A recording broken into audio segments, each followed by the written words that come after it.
Assalamualaikum warahmatullahi wabarakatuh. Selamat siang dan salam sejahtera untuk kita semua.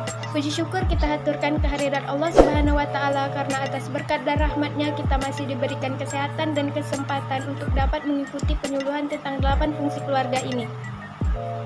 Dewasa ini sering kita jumpai kasus kenakalan remaja yang menjurus ke tindak kriminal, tindakan asusila dengan pelaku anak-anak di bawah umur, maupun hal yang terlihat sepele seperti hilangnya rasa hormat murid terhadap guru. Apa penyebabnya? Kita bisa saja menyebut perkembangan zaman dan gempuran teknologi sebagai beberapa penyebab keperosotan moral tersebut. Namun, ada hal yang lebih dekat yang lupa kita periksa, yaitu keluarga. Keluarga menjadi identitas terpenting bagi kehidupan seseorang sejak ia kanak-kanak. Melalui keluarga, karakter dan kebiasaan seseorang terbentuk. Pendidikan yang pertama pun berlangsung di keluarga, bukan sekolah. Hilangnya peran penting keluarga dalam kehidupan seseorang anak mampu menumbuhkan perilaku negatif yang ia bawa hingga dewasa. Karena itu, kita perlu memahami fungsi keluarga dengan baik saat kita memutuskan untuk berumah tangga. Berikut ini ada 8 fungsi keluarga menurut Badan Kependudukan dan Keluarga Berencana Nasional. Fungsi agama. Keluarga menjadi tempat di mana nilai agama diberikan, diajarkan, dan dipraktikkan.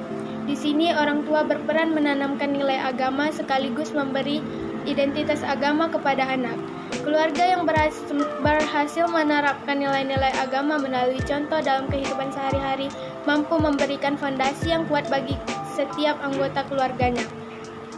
Fungsi kasih sayang. Sejak bayi dilahirkan, sejak itu pula ia mengenal kasih sayang. Perasaan disayangi sangat penting bagi seseorang anak, karena kelak ia akan tumbuh menjadi seseorang yang mampu menyayangi pula. Hal ini akan menjadi modal bagi semua anggota keluarga untuk menumbuhkan rasa kasih sayang dalam konteks yang lebih luas dan mampu mengurangi munculnya bibit permusuhan dan anarkisme dalam masyarakat. Fungsi perlindungan. Idealnya, keluarga mampu menjadi tempat yang membuat anggotanya merasa aman dan tentram. Karena itu, seburuk apapun konflik yang terjadi di dalam keluarga, hindari terjadinya tindak kekerasan verbal maupun fisik, diskriminasi dan pemaksaan kehendak. Fungsi sosial budaya. Keluarga juga punya peran penting dalam memperkenalkan anak kepada nilai-nilai sosial budaya yang ada di masyarakat. Terlebih lagi di Indonesia, sopan santun sangat dijunjung tinggi dengan berbagai macam norma, adat istiadat dan budi pekerti yang berlaku di masyarakat. Dari anggota keluarga yang lebih tualah anak bisa belajar bagaimana harus bersikap terhadap orang yang lebih tua dan mempelajari hal-hal yang pantas dan tidak pantas dalam budayanya. Fungsi reproduksi. Salah satu tujuan sebagian besar umat manusia untuk berkeluarga adalah untuk mendapatkan keturunan melalui pernikahan yang sah. Keluarga menjadi entitas yang mampu menghasilkan generasi penerus bangsa. Pendidikan seks sejak dini dan sikap menghargai lawan jenis perlu ditanamkan dalam keluarga. Fungsi sosialisasi dan pendidikan. Keluarga menjadi tempat pertama seorang anak belajar bersosialisasi dengan orang lain, yaitu orang tua dan saudara-saudaranya. Di dalam keluarga pula proses pendidikan untuk pertama kalinya diterima oleh anak. Semua ini disebabkan oleh interaksi intensif yang terjadi sehingga proses pendidikan terjadi secara natural dan efektif. Fungsi ekonomi.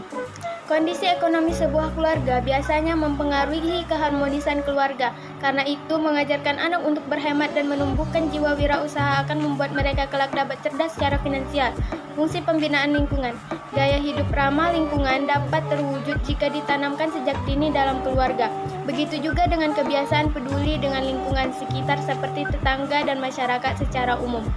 Tanamkan sifat cinta lingkungan, tidak memboroskan listrik, air bersih, makanan, juga membiasakan untuk membuang sampah pada tempatnya sedari dini. Karena hanya dari alamlah kita dapat hidup. Menjalankan keseluruhan fungsi tersebut dengan baik tentu membutuhkan usaha yang tidak mudah. Karena itu, sebaiknya setiap pasangan baik yang berencana untuk menikah maupun yang sudah berumah tangga perlu menentukan visi dan misi keluarga. Visi dan misi tidak hanya menyangkut masalah keuangan, namun juga meliputi pembagian peran dalam keluarga, nilai-nilai yang dianut maupun aturan yang harus ditaati. Dengan mengetahui fungsi keluarga sedini mungkin, setiap pasangan mampu mendapat gambaran real peran mereka kelak saat berumah tangga. Pesta pernikahan, memiliki rumah, kendaraan, dan anak bukanlah esensi dari sebuah pernikahan, melainkan menjalankan kedelapan fungsi keluarga tadi. Jika sebuah keluarga tidak mampu berfungsi sebagaimana mestinya, tidak hanya anggota keluarga yang bersangkutan yang menjadi tidak bahagia, namun berimbas pula pada karakter generasi muda secara keseluruhan. Jadi, rencanakanlah dengan baik keluarga kita.